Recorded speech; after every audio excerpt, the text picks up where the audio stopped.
I was actually not that really surprised, or astonished about the size of it, because the size was ridiculously small. Yeah. It's not as big as... Yeah, I thought they were be Titan size, but they're way up there. The Mount Rushmore can fit inside of Crazy Horse's head.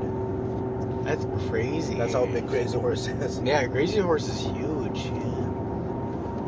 I didn't even know you're recording it now. Well, I figured best to not even worry about whether or not it's recording. Yeah. Yeah.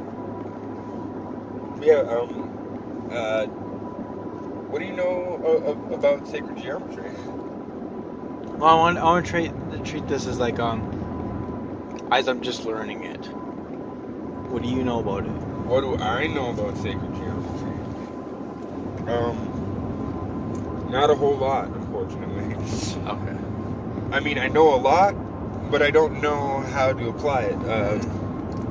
So, sacred geometry is the idea that there are certain geometric shapes and patterns and creations throughout history that upon looking at them, viewing them, studying them, and especially drawing them, will actually expand and heighten your sense of consciousness and help you to become more aware of your own surroundings, because there's certain geometric shapes and patterns that have actually that are responsible for the entire world around us and what we are as human beings, and everything is made up of shapes, And do they only exist in our dimension?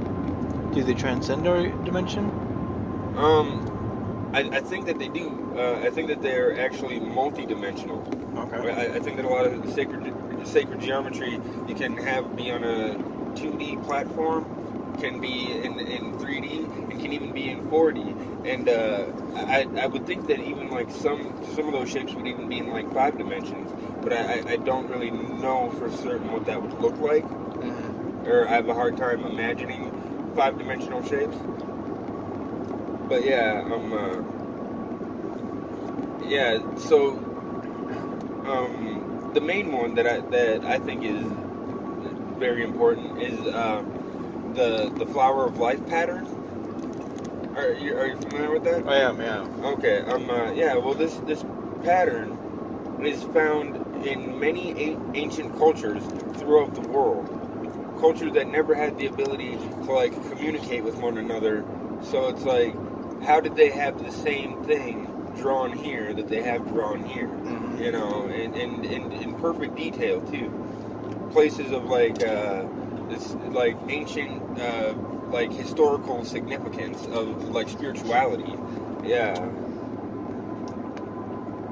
So but there's all sorts of different things. There's Metatron's cube. There's the torus, the toroidal field.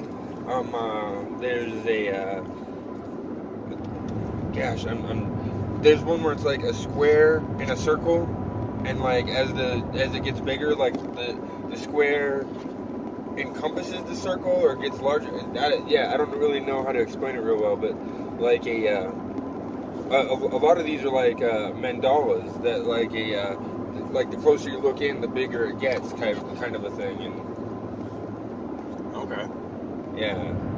I was telling you about the Kabbalah. Yeah. That the Kabbalah has sacred geometry within its writings, and they have this shape where it's it's these I don't know, lines that come together and they form a point at the bottom, like a triangle, and it's that particular shape looks kind of weird in 2 dimensions, but I think it's meant to be a 3-dimensional shape that you lift up and look at from another angle. Mm-hmm. I don't know. Where can you find these shapes? I would say all throughout life, all throughout history. Where can you find them physically, or where do they form? Oh, there's 2 questions. So, where did they form? Where do they form? Well, there are some people that speculate that the building of cells, of blood cells, is actually similar to the way that the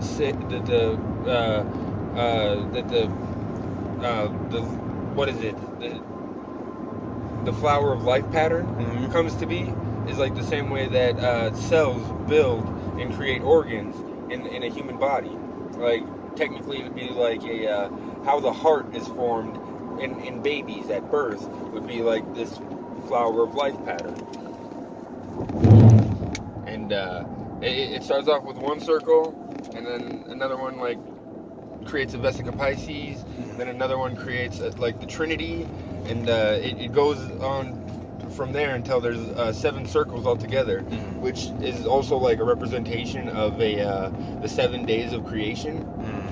And yeah, so it's I mean, there's a lot of stuff that's like interwoven and is strewn within, and I don't really know how a lot of it works, but something that I really enjoy doing is like drawing sacred geometry myself, and I really get into the Platonic solids, and the Platonic solids are like the 5 polygons that like pretty much like connect the dots of the flower of life of the I don't know, it's hard to explain.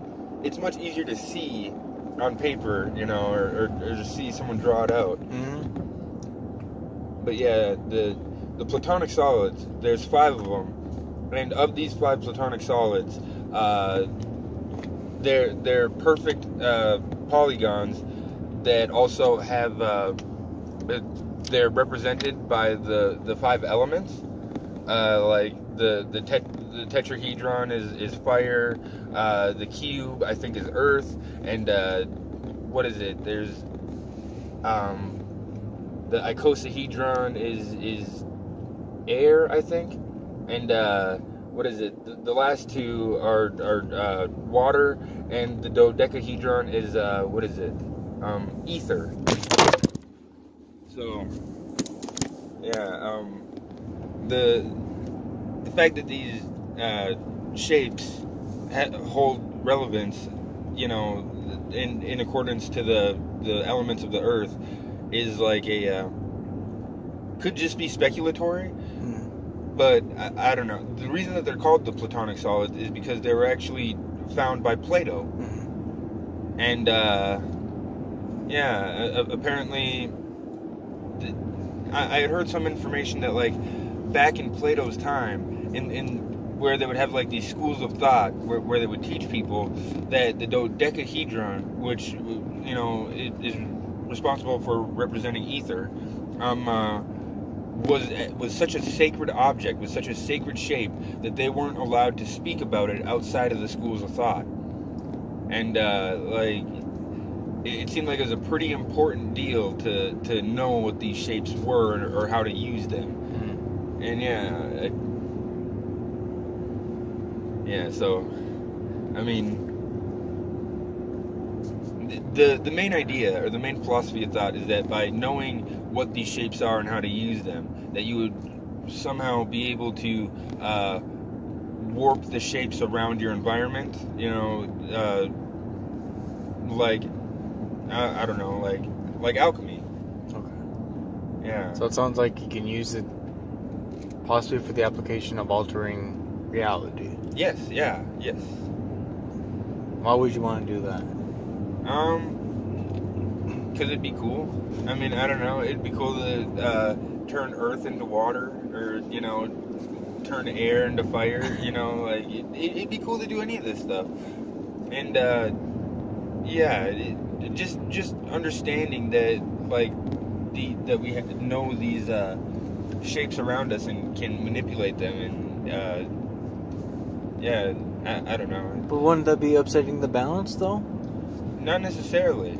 If you're following these laws of equal exchange, equal and opposite exchange, it's like a whatever you would be taking, you'd be giving back something equally.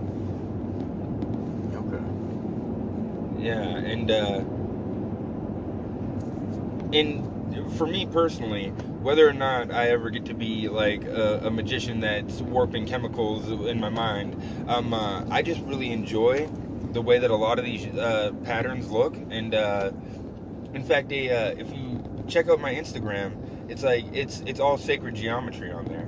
That's what I really love looking at some of these shapes, and it's just beautiful. It's like there's this idea of sacred geometry correlating to supersymmetry. And have you heard of that? No. Supersymmetry is just basically like like a super task, but it's it's like a mandala of symmetrical proportions. I don't even know how to explain it, but it's like perfectly symmetrical on both sides, and yeah, I think that just seeing something like that is very appealing to the human mind, because it's like mathematical perfection, perfect proportions. Okay. Well, so what if I was to be the devil's advocate and just say that? So you said that the tree of life can be found in like the birth of new cells, like the birth of like children. The flower of life. The flower of life. I mean, yeah. What if it's just a coincidence?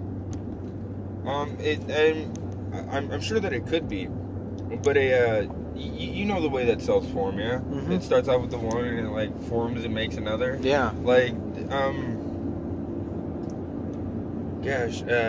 what is it, like the forming of cells to create the heart, which the heart is the first thing that is made in a human being, physically, and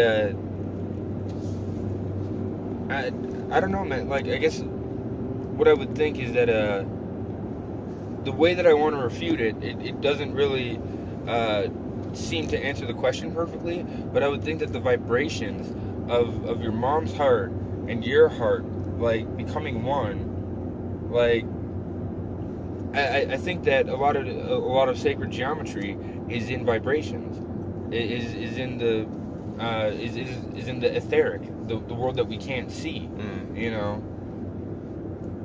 Do you have proof that the ether exists? I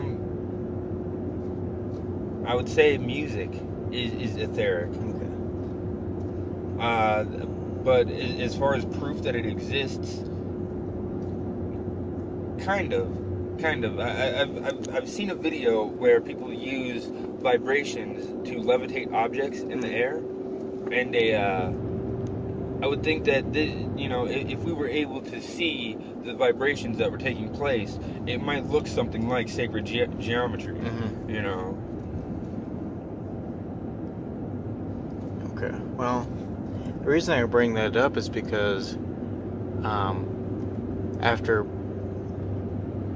Plato's time, Aristotle picked up the topic of ether and expanded it with his thoughts on it, and he used it to explain why things fall back to the earth. And his argument was that because the objects belong here, like it's because they want to return here.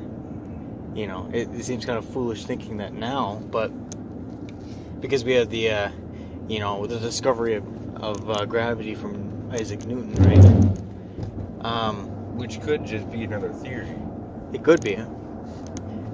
But,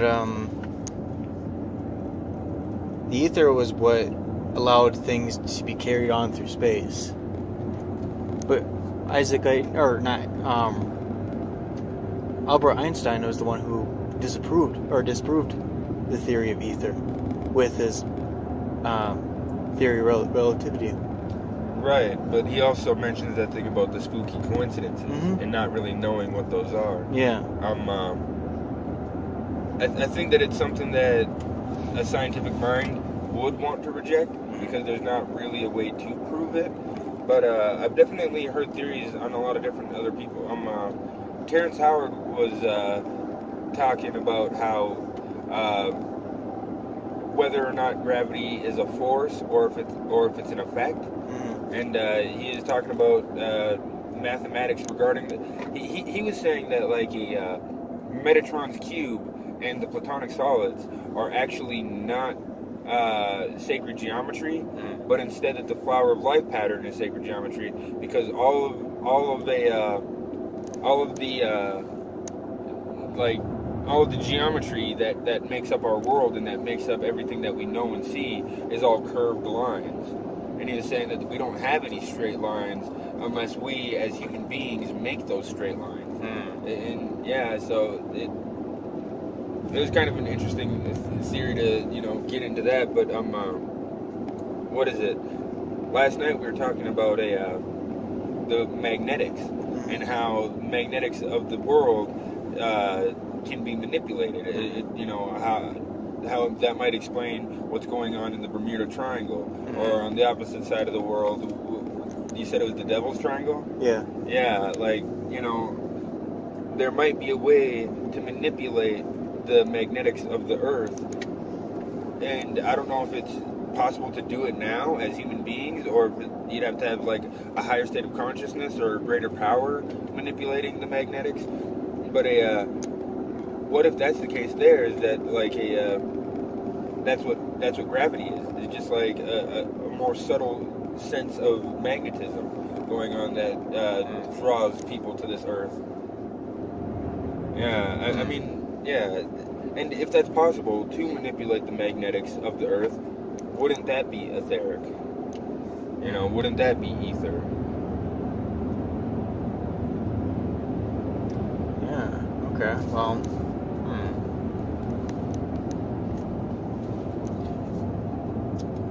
Was the Black Hills burning? Because all the trees are all gone. Look at that. All the way back. Both sides.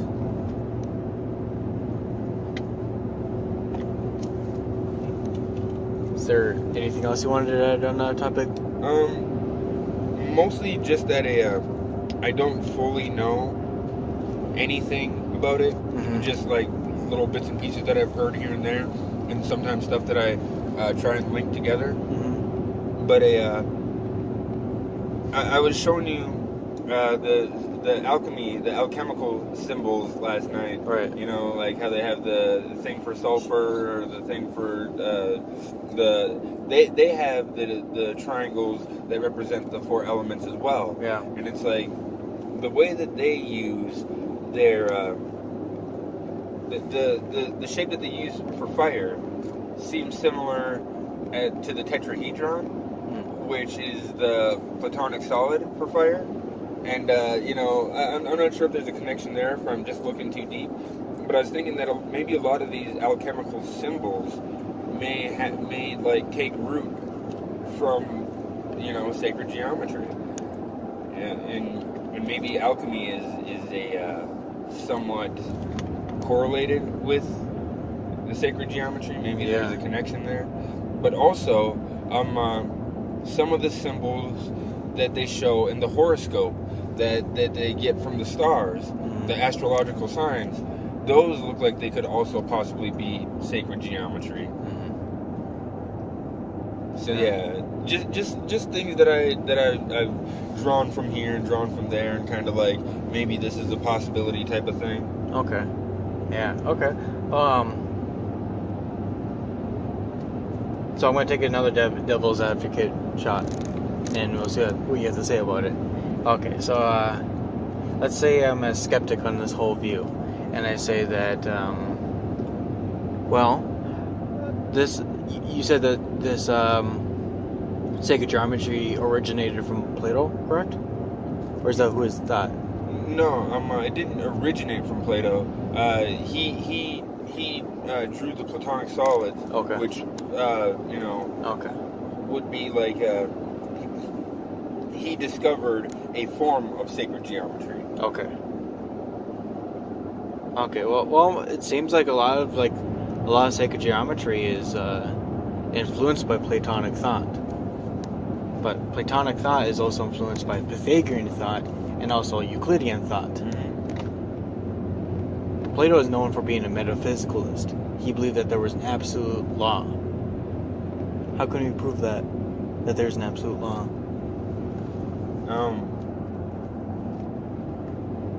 What came to mind for me was the idea of supersymmetry. Okay. When you look at the sacred geometry, that, like, for instance, the dodecahedron is like a it's a 12-sided, like a prismatic shape, and it's like it's the largest shape that we can construct that has supersymmetry, that has perfect symmetrical, I don't even know really how to explain it, but like there wouldn't be another way to make other, like the platonic solids, the 5 of them that exist, are the only 5 that could exist. There's not any other shapes that could have less sides. There's not any other shapes that could have more sides and still be considered platonic solids, simply because they wouldn't have this the traits that make them, sacred geometry. Which the main thing that I recognize is the supersymmetry. Okay. That like a cube is perfectly the same on top and bottom as it is left and right, as it is on all sides, and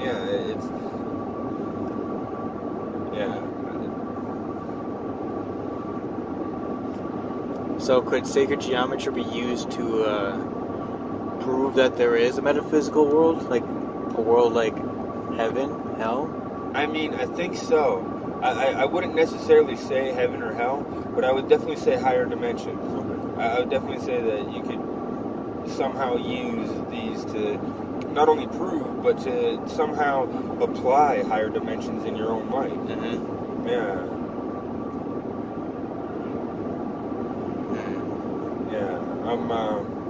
I think that there's a picture, I believe, of Pythagoras where he's like holding a tetrahedron, Mm-hmm. and it's like, when I think of the tetrahedron, I think like this is a pretty powerful shape. This is like a the same shape as what creates the Star of David, having a tetrahedron and one opposite of it, twirling in different, in opposite sides to each other, and it's like the fact that the Star of David exists as like as a religious, shape. It, like, there's no way that that's a coincidence in my mind.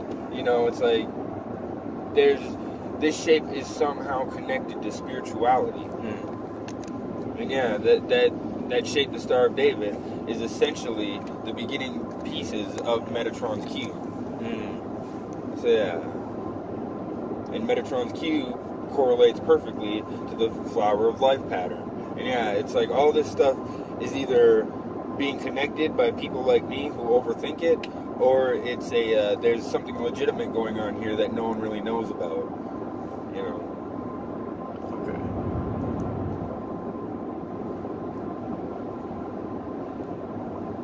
Should this knowledge be taught to everyone? I think so. I think if somebody has the correct knowledge, if someone knows with great confidence that what they're teaching is true and real and right, then they should teach everyone. But like I was mentioning about the square inside of the circle or whatever, and it's like, I don't think it's supposed to be a square inside of a circle. I think it's supposed to be a cube inside of a sphere. But maybe even greater than that, maybe it's supposed to be a hypercube inside of like, the 4-dimensional version of a sphere. Like, I don't know. And when you look at certain things, like another great sacred geometry is phi and Fibonacci. And if you look at the Fibonacci spiral, it's like not only is this creating circles, but it's also like like looking into like a mandala, where it's like you're going, the further you look into the spiral, the more it goes in, and it's there's definitely something extremely intelligent going on that I don't know about, but would like to know about, and I like to spend my time. I bought a compass and a ruler and a pencil, and I'm trying to make sacred geometry, in my free time, just drawing stuff and like seeing if it has an effect on higher states of consciousness, if it helps me have greater meditations or anything like that. Yeah. So is it possible for it to be just a placebo? I think so. I think it is completely possible. But if that placebo has external effects, has results that affect the world around you, then it's just as real as anything else.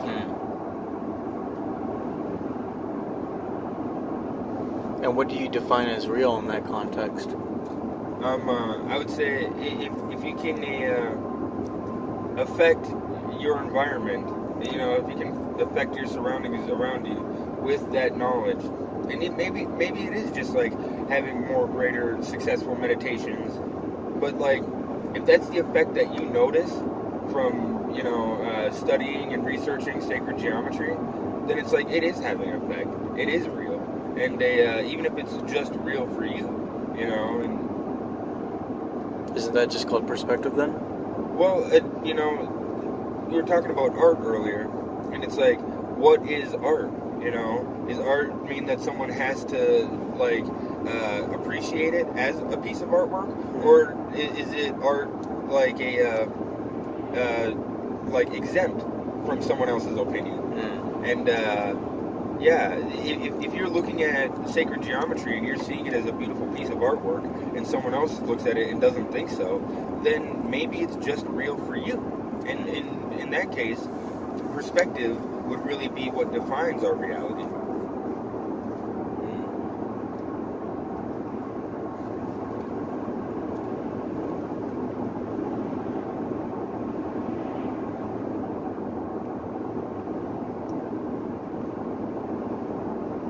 Sometimes what I hear about the cube and the sphere is that these are perfect shapes. What do you think about the idea of these being perfect shapes? Perfect shapes.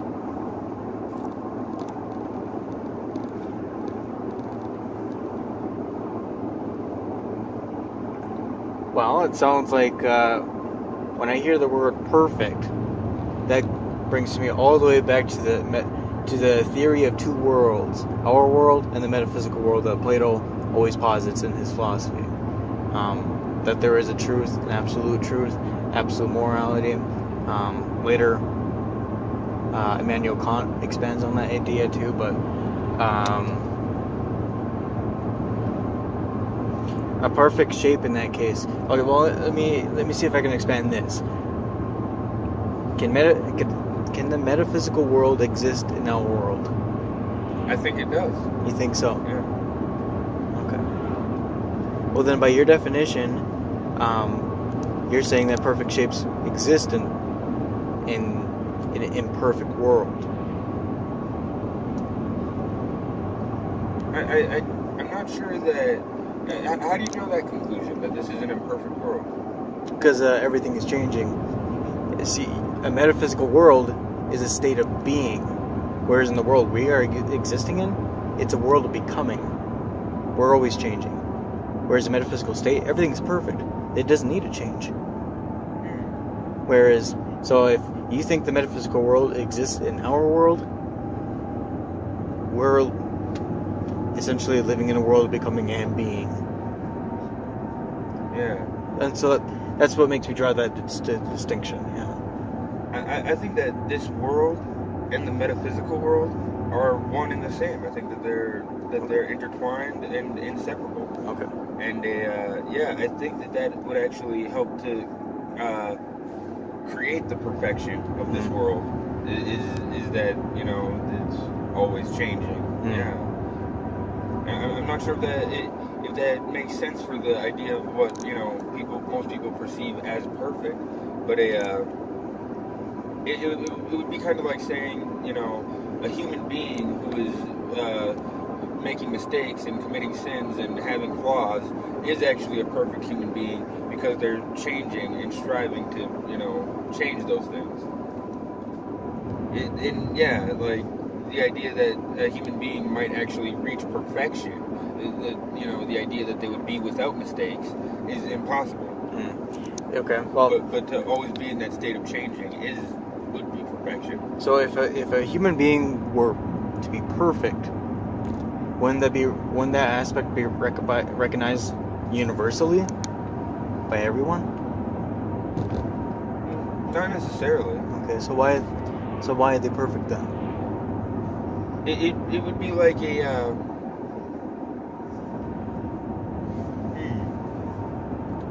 human beings, I would say, are perfect because we're meant to be flawed, we're meant to make mistakes, we're meant to be ignorant, and by being imperfect, by being ignorant, that's what we are meant to be. Like that kind of like is the perfect state of human beings. Like, in the scriptures, I don't believe that Jesus Christ ever felt like he was like a perfect person, but it's like, in a way, he was doing what he was supposed to. So he was perfect in everyone who's doing what they're supposed to, which is like, kind of falls in line with the idea of fate or destiny, where it's like whatever your free will causes you to do is your destiny, is your fate. And then so whatever you do, whatever you choose to do is perfect for you. So it almost couldn't be universally recognized because it would be perfection on an individual level. Okay. So what do you think about the following statement then? The term perfect is a socially constructed word. I think that's possible. Okay. Yeah. Why wouldn't it be? Because perfection has developed a connotation upon it where it's like where no one is perfect, and no one could be perfect. But like if you take a step back and just think that everyone is perfect, it's basically the same train of thought, just taking the word and putting it in a different place. I think that both are possible. That either no one is perfect and no one will ever be perfect, or everyone is perfect and has always been. And maybe that correlates to the idea of these two worlds being in one. Maybe those ideas are both true. What does the word perfect mean to you then? The word perfect means to me that it's like I think of the idea of a cube couldn't be any other shape. Because a cube is a perfect cube. You couldn't, It's like So it's a principle of specialization. So it's only fit. Yeah, kinda. Like you and I are human beings. We couldn't be anything else other than human beings. So in that sense, the fact that every day we go on as human beings, we're doing what we're supposed to perfectly. Okay. So if I were to identify as something non-human, is that imperfection? For my principle of specialization? I don't think so. Okay. Because it's like, it'd be the same as if a cube wanted to identify as a tetrahedron. Even if that's the way it wants to identify it, it's still a cube.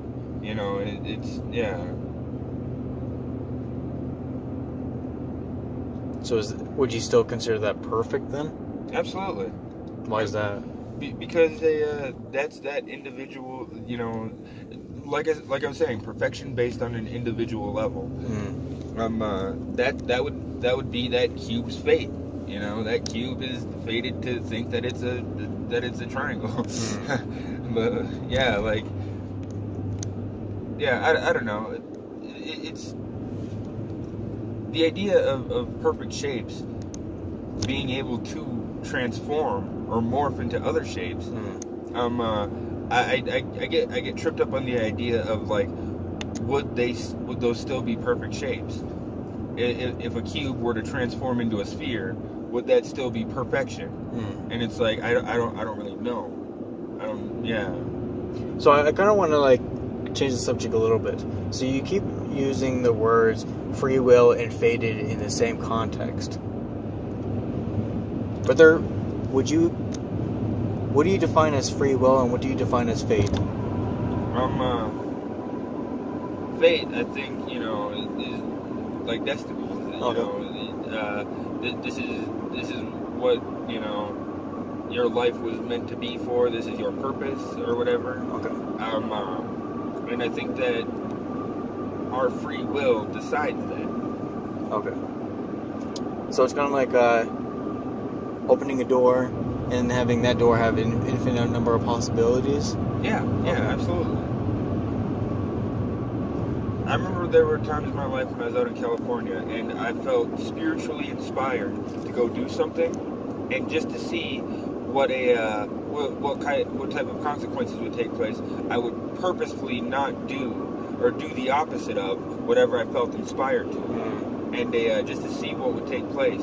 And upon doing that, I almost felt like I didn't change my fate or anything like that. It's just, this was my fate, was to deny my inspiration at this time. And it's almost like something that's inescapable. Anytime that you act upon your free will, you are essentially doing your destiny. Mm-hmm. So destiny and fate are they conclude that there is an end goal in sight. That's what they conclude.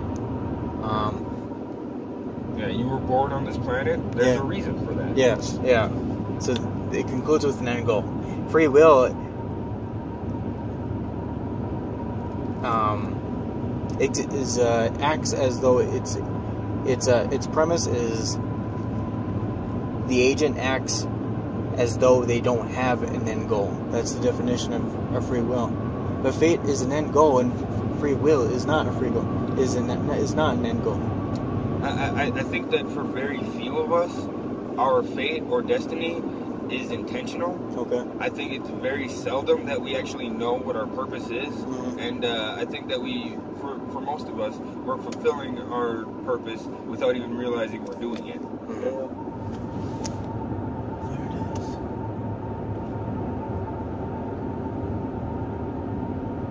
is. So, premise or free will also acts on the premise that there are an infinite amount of possibilities that will lead to an infinite amount of end goals, correct? Mm-hmm. What if there's only one end goal? Well, I think that there is.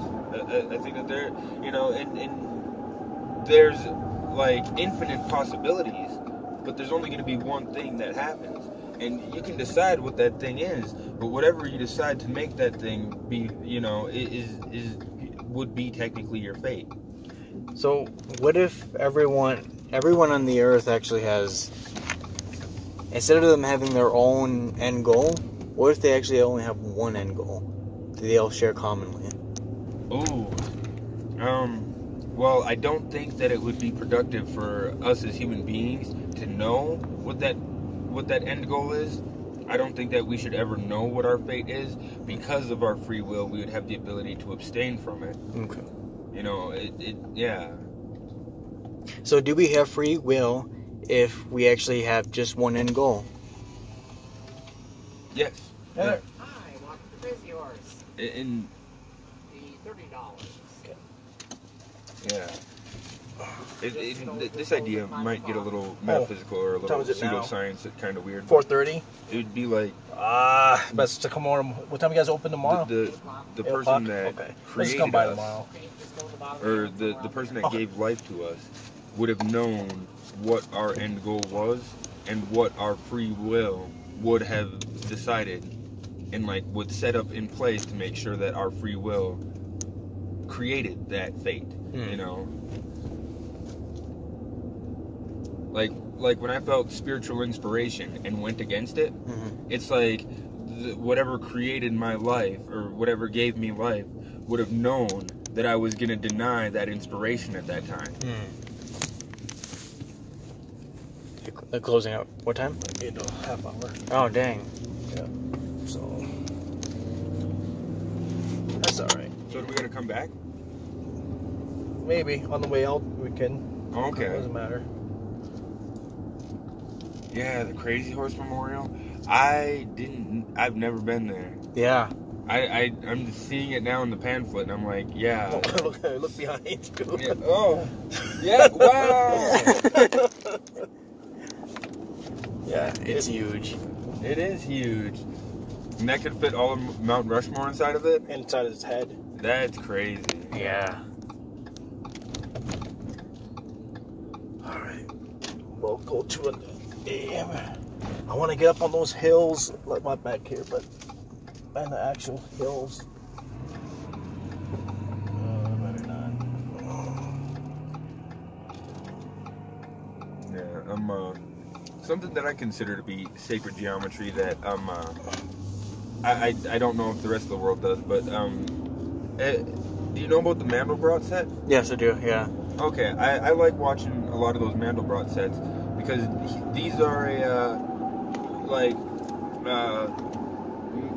mathematical mandalas that are made with supersymmetry, and they go on, for as long as the equation allows. But depending on the equation that you're using, you can have different types of Mandelbrot sets. Yeah. And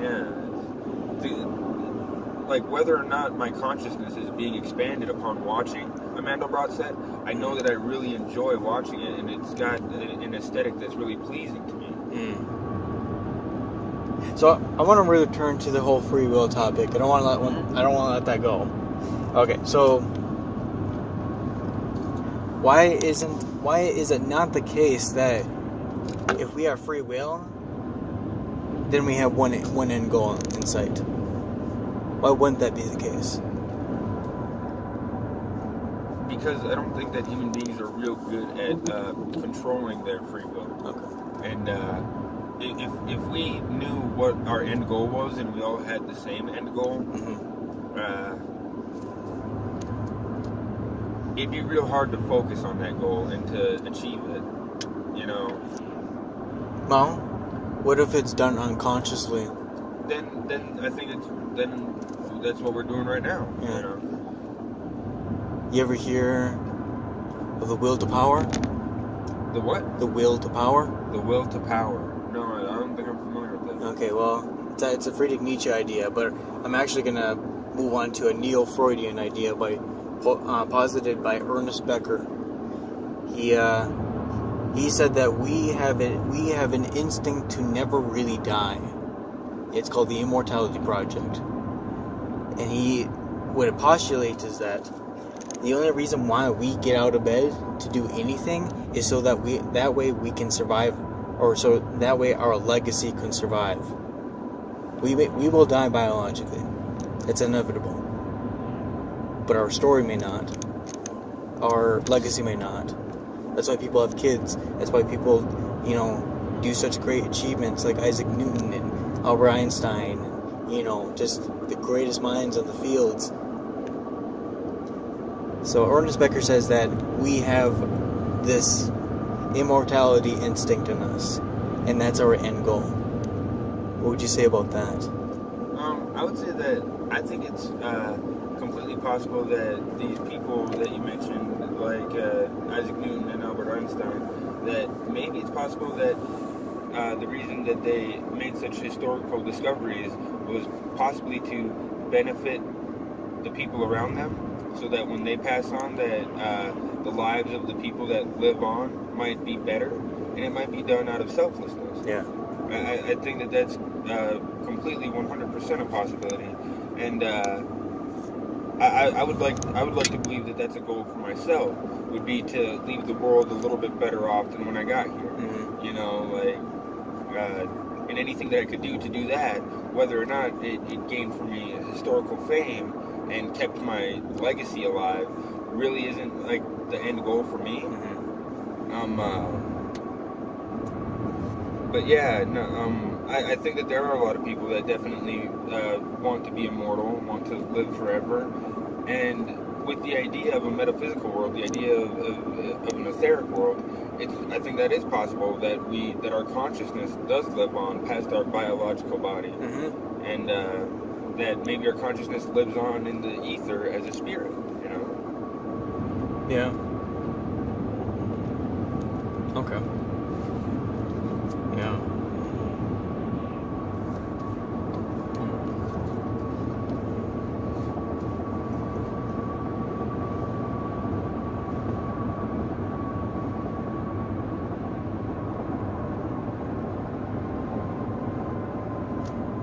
I don't know how to expand on that.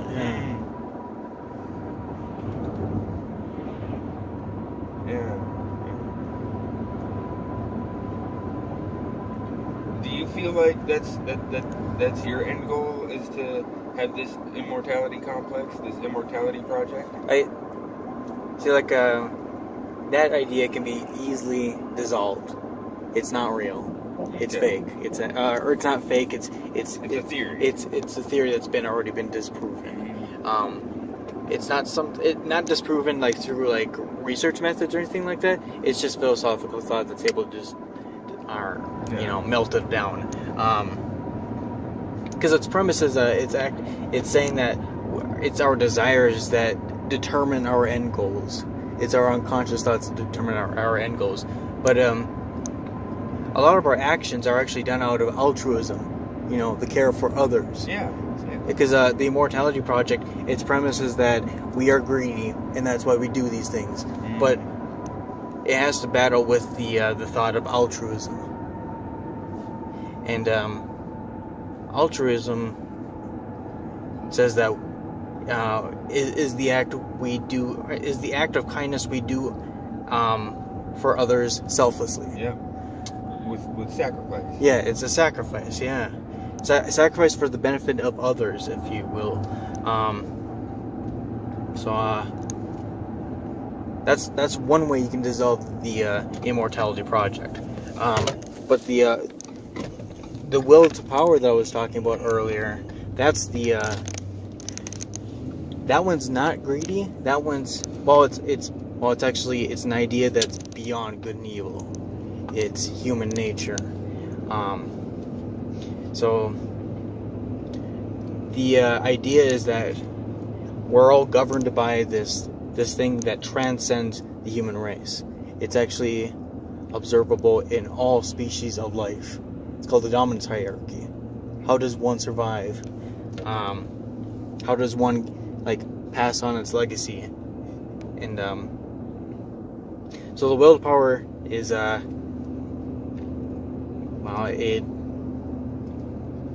like I said, yeah, it's beyond good and evil. It's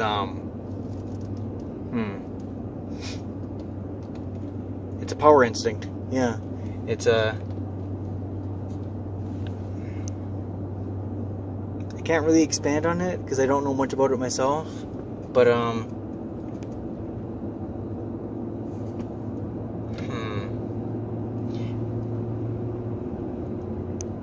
it's basically, its end goal is basically the betterment of the race is the best way to go.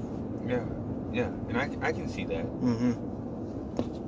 Yeah, in fact, a lot of times when I'm trying to analyze human beings and what I think would be morally or ethically correct, a lot of times I'll look at all the other species on the planet and see what they're doing and be like, try and compare it to what I see human beings doing. Yeah. And yeah, I think that all the other animals on this planet have a different energy than human beings. I think even trees and water and the air and the fire and everything that is life that is not human beings seem to live by this law of nature. Seem to almost be like they're here for the sake of human beings. And I know that sounds so selfish or whatever, but I see videos of people who train bears to do things, who train dogs to do things, who train cats to do things, who train horses to do things. And it's like all these animals seem to be commanded by humans. And all these animals seem to be living by a strict law of nature that they can't differ from. And human beings are very unnatural creatures. We're the only creature on this planet that is driving cars, that is building roads, that is, you know, has buildings, and you know, we are a walking contradiction, basically. Yeah. Because we are able to say that we love someone, but we hate what they do. That's a contradiction. Yeah. Yeah. So, what was I gonna say? Oh yeah. Do you think that thought that like we train animals to do what we say is probably influenced by the biblical teaching that man is the pinnacle of creation? I think that's a possibility. I don't want to believe that because it paints us as the bad guy.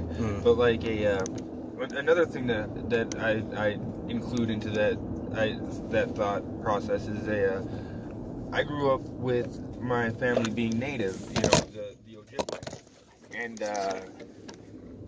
my mom would tell me that when we go out and we chop down a tree to build for our house, or we take wood to make for a fire to feed our family or something like that, it's actually that tree's desire to help us, to help us build a home. It's that tree's desire to help us feed our family. So when we're actually, you know, when we have these creations that are bound by this law of nature, and we're using them to help us, it's actually the planet's desire to help us.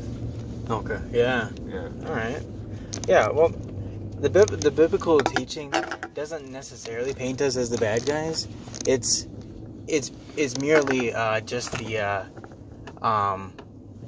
hierarchy? No, not that. It's the believer's miscommunication. It's the misinterpretation, I think. Because I don't think we're the dominant animal.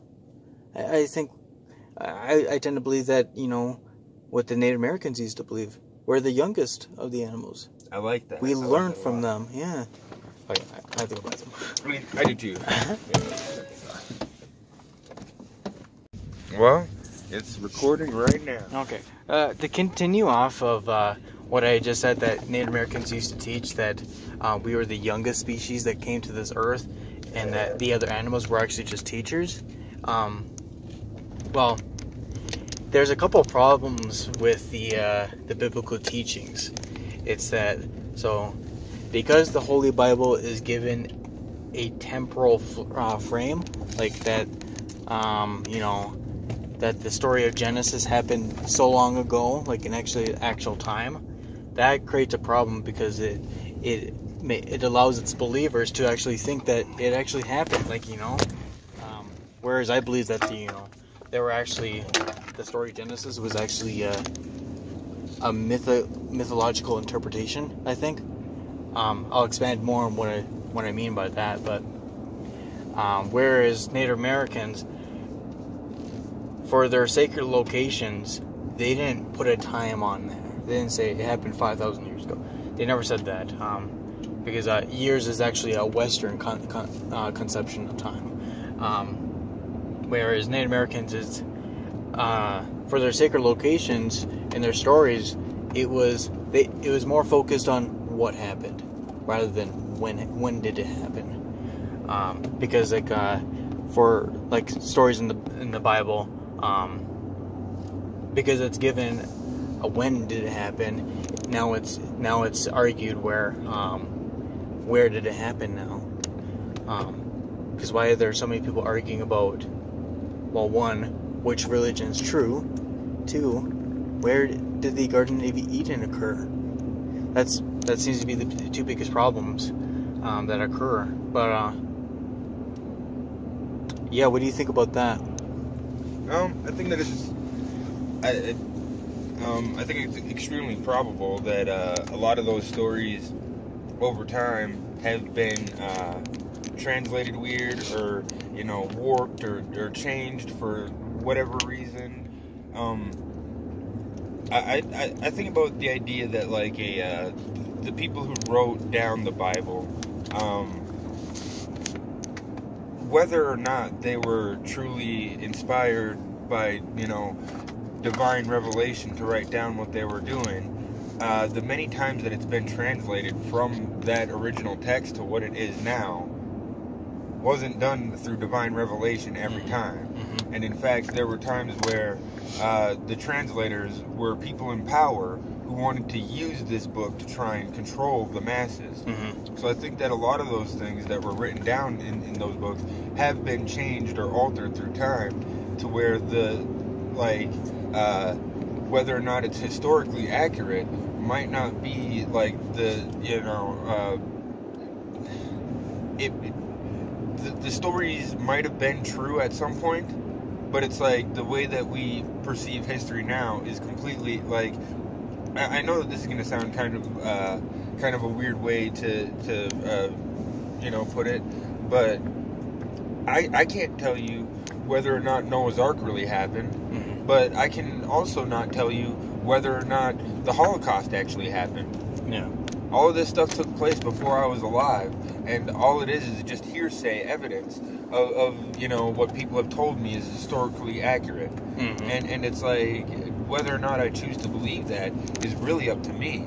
And whether or not I believe it is not really as important as can I learn something from it. Is it possible for these like myths and like biblical stories to be like mythical blueprints for like actual events that happened? I think so. And yeah, I like that you brought up the idea of the animals being teachers for us. Yeah. I think that I speculate a lot on the idea that the reason that all other animals follow this law of nature is that they might also have free will and be able to exercise it just the same way as human beings do, but they have become enlightened. And maybe human beings are just the last species on this planet to become enlightened. And they, I think that that's a beautiful theory. And whether or not it holds any weight, I couldn't tell you. But I think it's fun to speculate on these types of things. Another thought that popped in my head randomly, and I don't want to get too far off track, but someone was talking about how reincarnation is real, and was explaining to me reincarnation, and I was thinking to myself, that's not possible because we're having more people born than we're having died. But I was thinking to myself that if because someone else was telling me God is dead, quoting Nietzsche. Yeah. And I was thinking to myself, if God is not here on this planet and we have no communication with God, and there's reincarnation going on this planet, then wouldn't this be hell? And all of our flawed, unnatural design, all of our sins and mistakes that we make would all make sense because we'd be demons. We would be demons on this planet thinking that there's like an afterlife of heaven, when it's very possible that we're in hell right now and there's nothing better than this. We're just going to come back to this planet in another life, and I don't believe that myself at all, but I think that it's fun to speculate on these kinds of ideas. Like, what if we're already dead, we're already demons, and this is hell, and we failed? Yeah, that's the way to grow, actually, too, like psychologically grow, is by, putting yourself through these like imaginations that are dark and like helpful, and like that, so that way, like, if they actually do come true, you're ready. Yeah. If I get to the end of this life and I find out that I was a demon the whole time, I'll be ready for that. Yeah, you'll be like, oh, well, I was right. Yeah. But yeah, like I want to retract it back to what I was going to say about the possibility of like biblical stories and like myths being like blueprints for the human psyche and all that. Well, okay, so like even like the snake could be a teacher as well too. Okay, so like it could be plausible, though this is a conjecture of mine, is that it's possible for in the Genesis story, the snake is never said to be the devil. It's just called the serpent. It's pretty cool. Coming up. Well, anyways, yep. Yeah, and so the serpent is a teacher for us to be paranoid when there's like something else in the tree with us. Because, like, at one point in time, our ancestors were,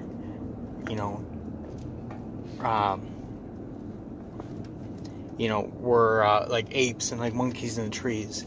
Like our ancestors were. And it's possible that the snakes are what taught us, or what allowed us to evolve the ability to predict the future. Where is that snake going to be? Am I going to be fine if I sleep? Are my kids going to be fine? Like, not exactly those kind of thoughts, but in animal terms. So it's possible that the snake is the teacher for us to be awareful of the future. Okay. What do you think about that? Well, me personally, I think that the idea that we evolved from apes, I don't believe that. I don't subscribe to that idea. Okay. I think that human beings are a completely different type of creature than primates, and I do like the idea of the serpent possibly this idea that we learned from the serpent, that maybe that the snake didn't speak to us in a way that we understood, articulately, but like instead we learned from it, don't turn your back on a snake,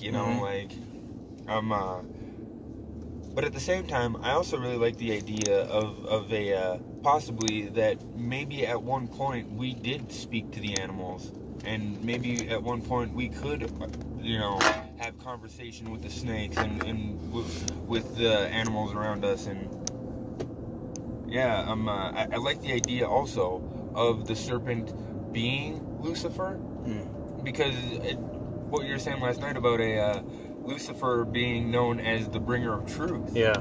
Or as the morning star, and it's like this would kind of fall in line with the idea that our purpose, our fate, is to make mistakes, is to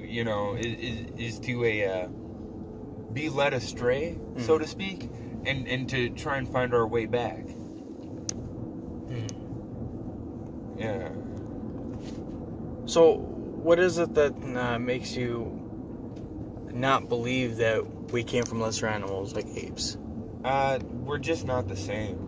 And a lot of that has to do with my own personal feelings of being able to interpret energy and feel the energy of others around me. Okay. Human beings have a very different energy from other animals, Mm-hmm. all other animals. And like I was saying about this idea that all other animals are bound by this, or governed by this law of nature, human beings are not. Mm-hmm. Human beings have developed a state of consciousness and a type of free will that no other animal on this planet even comes close to having the ability to exercise. There's no other monkeys that can do and think the way that we do, it's we have, our consciousness is just different, and I can't say that it's a higher state of consciousness or that it's lower, but it's just different. Mm-hmm. The way that human beings think and operate is so abstract and estranged from the rest of the world around us. Mm-hmm. Yeah. But what? Huh? I was just gonna say, well, what if I brought up that we share 99.7% of our DNA with apes? Well, I would have to ask you, have you ever seen apes make clothes to sell to other apes? I've seen them make spears. I was watching this episode of Vsauce where they were studying these monkeys, and they were videoing these, and I was thinking to myself, it's kind of similar to the double slit experiment. Okay. And are you familiar with that? What is that? The double slit experiment is an experiment through quantum physics where they use a particle accelerator to shoot these protons at a wall, and this wall has another wall in front of it that has these two slits. Mm-hmm. So that when they shoot these protons at the wall, you would expect it to make like a 2 slits on the wall behind it type of pattern, yeah. Mm-hmm. Well, instead, what happened was when they did this experiment, it made a scatter on the wall behind it, and the scientists were wondering how did that happen. Mm-hmm. So they created this device to record these protons, to record this particle accelerator, to see what was taking place when this experiment was happening. Mm-hmm. And when they recorded it, it made 2 perfect slits, the way that it was supposed to. And the realization was that these air molecules, or these protons, were changing the way that they behaved just because they were being observed. And I think that happens a lot of times with apes and other animals that we are studying, that we're observing, that they're gonna... It's kind of like how you can notice your dog or your cat taking on human-like personality traits. I think that happens because they're in our presence. I think that happens because human beings, just us being an observer, causes other things around us to act differently. Okay. But still, that doesn't, how does that refute what I just said, that we share 99.7% of our DNA with them? I'm not trying to refute that. Okay. I think that biologically, we probably have a similar anatomy to a lot of animals on this planet. We do. Yeah. But as far as our consciousness goes, there's nothing like it. Okay. There's not a thing like human beings, the way that we think and develop ideas. And one of my favorite things to bring up is the idea of humor. Yes. The fact that we seek out entertainment. We have stand-up comedians that we will pay money to go and see them perform just to make us laugh. Okay. No other animal on the planet does that. No. It's the same with like philosophy circles, the way that we'll get together and like decide or like speculate on what this world is about, what this life is about, what is our higher purpose. No animal is doing that. No. Art museums where we create and go and view artwork. No other animal is doing that either. Okay. There's something about human beings that is vastly different from other animals. Absolutely. I do agree with that. But I just still don't see why that refutes that we come from... If we came from primates, there wouldn't be primates around. There wouldn't be other monkeys around that are still, bound by this law of nature. They would have all transformed into human beings. The fact that there is still monkeys around that we're saying we came from these guys, how come these guys didn't turn into human beings? How come they're still not turning into human beings and never will? Well, why do we have many races instead of one race? That I don't have an answer for, but I think that it is extremely unique that human beings come in all races. And people have speculated that it's due to the environment that we grow up in, which might make us have more or less melanin in our skin. Which people in Africa have higher trees, like the Bodhi tree, that they've got to reach up to climb and grab the fruits off of, so they end up growing taller than people in other parts of the world. I think that there might be some truth to that, but I know that there's, for instance, white human beings have blue eyes. What caused that to take place? I think that there's something about human beings that is different than other animals. Yeah. Okay. Well,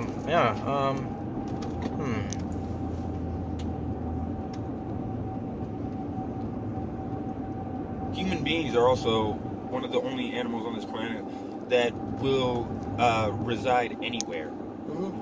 There's human beings living on all corners of the planet, whereas in most animals only live where it is beneficial for them to grow. You have human beings living in Alaska, where it's just like no human being should be living there. They would die by all laws of nature. So someone was telling me that they think it's wrong that we kill other animals and whatnot for either game or for clothes or for meat or whatever. And I said to her, if these animals really really if these animals really had the desire to stop us, they would create weapons and fight us back. But they're not going to. They never will. We'll never have a lion produce a projectile which can hunt humans. You know, it's just not going to happen. So, yeah, there's vastly different thinking, processes taking place in a human's mind than there is in animals' minds. Okay. So it almost sounds like you don't want to believe in it because what do you think about the following statement? You don't want to believe that we come from apes because you think that they're inferior to us. I don't think so. Okay. I don't think so. I think it's very, like I was saying, I think it's possible that other animals could be enlightened and we're the last ones to be enlightened. I don't think that's the case, but I think it's a possibility. And I'm not afraid of that possibility, but I just don't think that we came from apes because we're different from them. We're so far different from them, and there's no apes today that are showing any sort of progress towards human likeness, unless we're observing them very closely, and they make decisions based off of us observing them.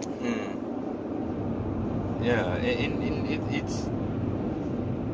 I think that's a real interesting study of thought.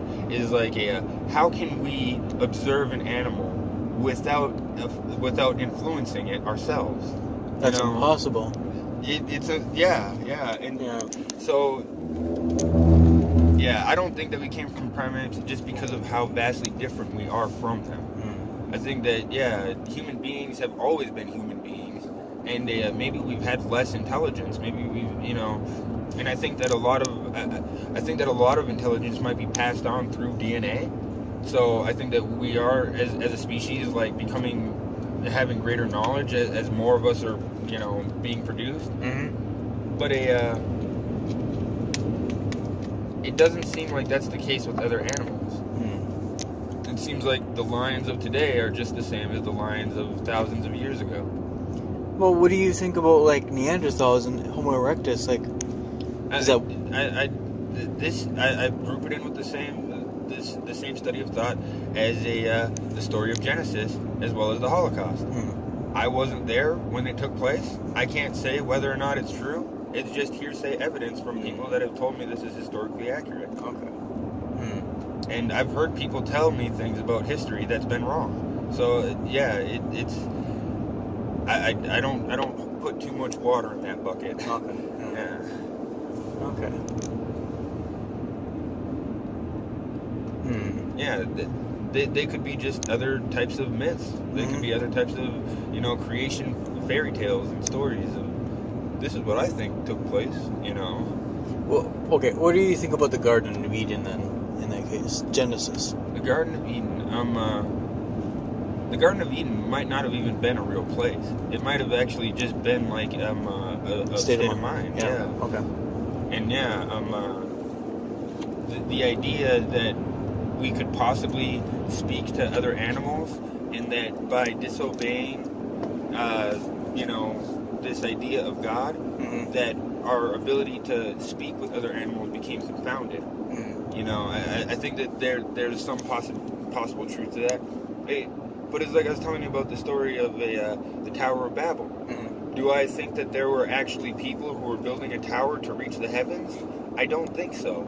But the idea that human beings were trying to become as gods, I think that is extremely possible.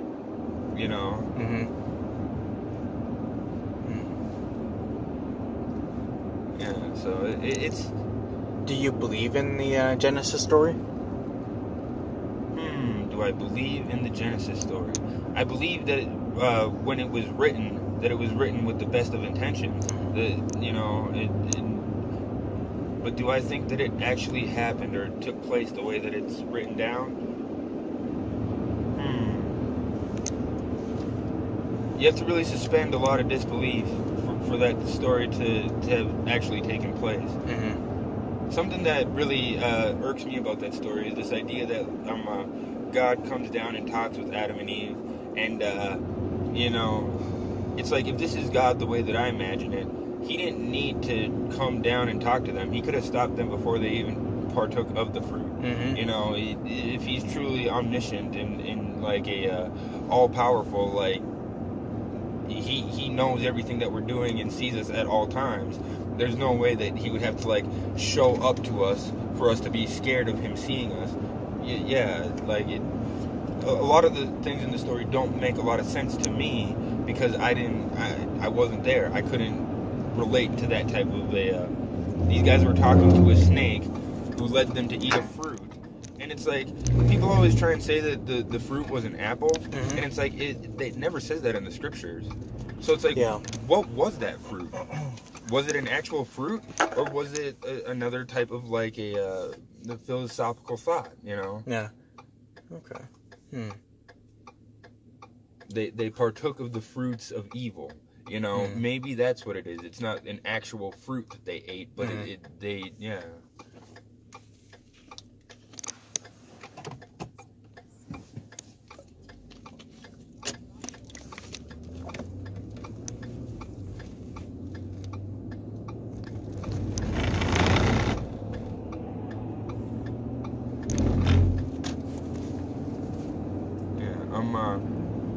You do believe that we evolved from primates, yeah? Absolutely, I do. And what would you say to refute my ideas of that we're completely different and have always been? I don't. Well, I would say, how long were we different for then? Since we were created. Since we were created. Well, what do you know about the idea of evolution then? The idea of evolution is true in some aspects. Okay. I don't think that it would be possible for a species to evolve into having free will the way that we have it. But you said free will is like the choice to make your own decisions with an infinite amount of end goals, right? Yes. Okay. But the way that we are allowed to exercise our free will, we are not bound by a law of nature. Mm-hmm. Well, what does the law of nature have to do with it then? The law of nature, like all animals, cannot make mistakes. They are without sin. Well, There's no way for them to mess up what they're doing. They have perfect equilibrium with their environment around them, and anything that would destroy that is caused by human beings. what do you define as a mistake in that context? I mean, yeah, you could say that a monkey fell off a tree because it wasn't looking behind him or whatever. Yeah. And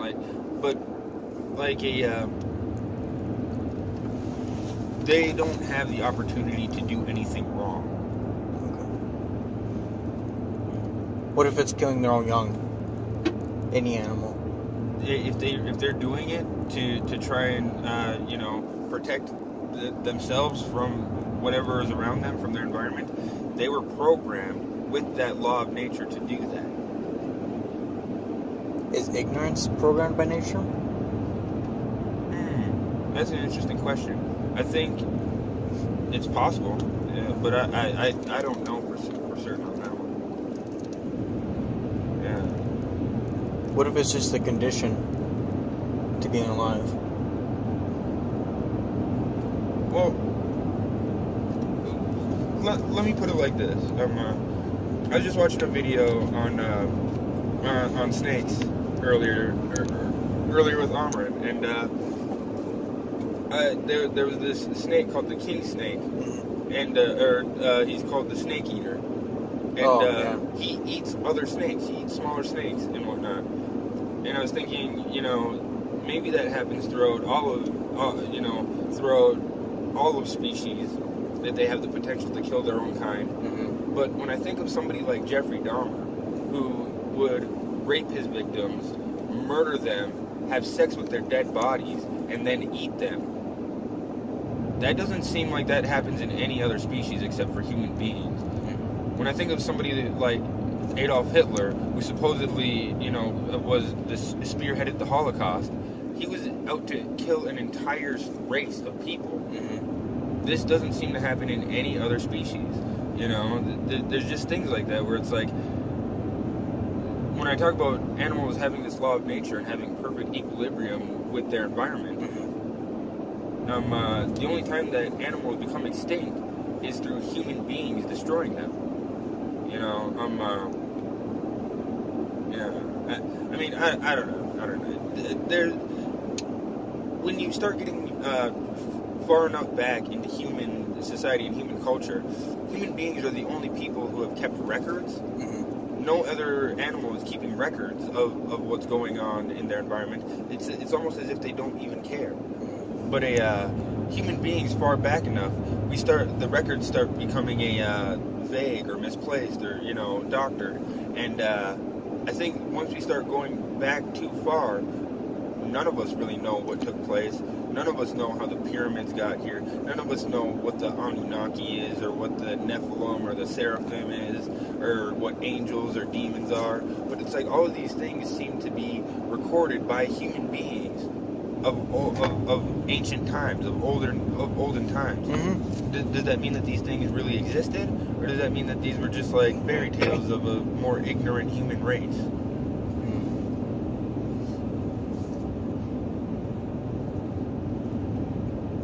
So, your conception of free will is something I don't think exists. I don't believe in free will, but I believe in fate. The reason why I don't believe in free will is because I do believe that we all have one end goal in sight, or not in sight, but it's an instinct, and I believe that that's why I brought up the will to power. Power is our end goal. Power is the end goal.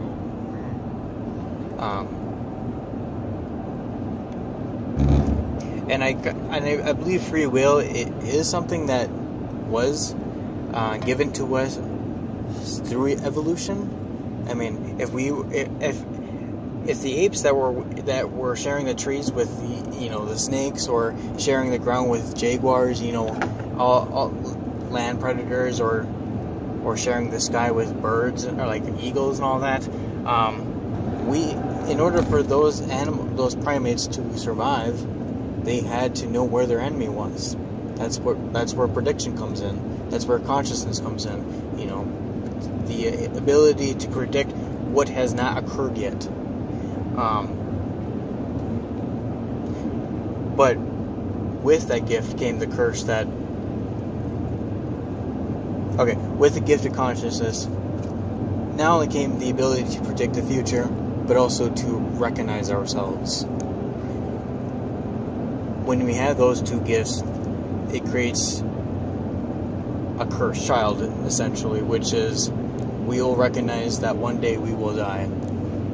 And you think that this was provoked by being scared of snakes? Evolution, yeah. Evolution. You think that our ability, our form of consciousness that human experiences came from monkeys that were scared of snakes? I do. And not just from snakes. Fruits. We wanted to know how to get to the fruits. And so that created, sure, there are an infinite amount of interpretations in reality. That's a correct idea, but there's only a certain number of those interpretations that allow us to be alive and enjoy that fruit. So we have to choose those interpretations. I mean, but aren't there still primates today that are gathering fruit from trees that have snakes in them? Exactly, but I don't believe that those primates are the same as the one that I'm talking about. I think those... So we were a special type of primate that no longer exists today? Yes. I don't believe that the primate that I'm talking about exists today. Okay. I think because I don't think bonobos are fathers or mothers. I don't think that. I think there are cousins. Yeah, that's what I believe. Okay. Oh, yeah. Okay. All right. Yeah. I can see that. And you think that when Noah was recording these stories, the story of Genesis, that this is what he was talking about, was that we all came from primates, and that was the original story. I don't think it was consciously. I think it was unconscious, like all myths are. Myths come from dreams. And you think that he possibly had a dream like past? this? Yeah. I do think so. Okay. Yeah, I do think that's what it was. Okay. Yeah. I'm gonna play devil's advocate here a little bit. Okay. You think it's possible that he was just an old man who was crazy? I don't know much about Noah, so I can't say for myself. He said that he spoke to God through a burning bush. And it's like... That's correct, yeah. This could be, you know, just a weird interpretation and weird translation of a story over years. It also could be that, like a brush fire started on the acacia bush, and that the acacia bush actually released DMT and might have given him visions or dreams. But it also could be that he was just like talking to a burning bush and like was crazy, you know. And the fact that he couldn't speak real well and he had to have Aaron speak for him might indicate some form of like mental delusions or something like that. Some sort of mental... I'm just playing devil's advocate. Like, hypothetically, how do we know? Noah could have been insane. How do we know Noah is alive? How do we know that Noah existed? We don't. Wasn't it St. Paul who wrote the Bible as well as others? It's a collection of many people who wrote the Bible. But yeah, like, there's no way to even prove that this collection of many different people wrote the Bible. It could have been one person who just like thought of different perspectives to write down. Yeah. You know? Yeah. It may just as well be a coincidence, but well, they did find out that through research methods, through anthropology, that we did have common primate ancestors who did share trees with apes or with snakes. Yeah. They did find that out. Well, I think that it's also a possibility that if we do have a government that is trying to keep us dumbed down, trying to keep us from reaching our true state of consciousness, we would they would be telling us that we're not the pinnacle of creation, that we're just another you know animal on this planet that just managed to learn how to wear clothes, you know, and it would be extremely defeating to anyone who is trying to reach godlike states of consciousness to think that they're just a primate, you know.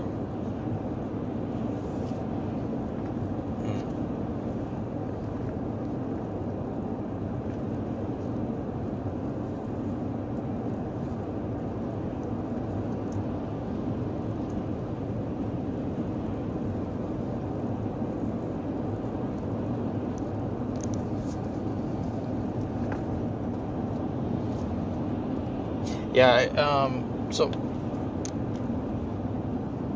I'm not sure how I should go on with that answer to your devil's advocate answer or question. I would need to inquire more about your question. Oh, yeah. What do you want to inquire about? Well,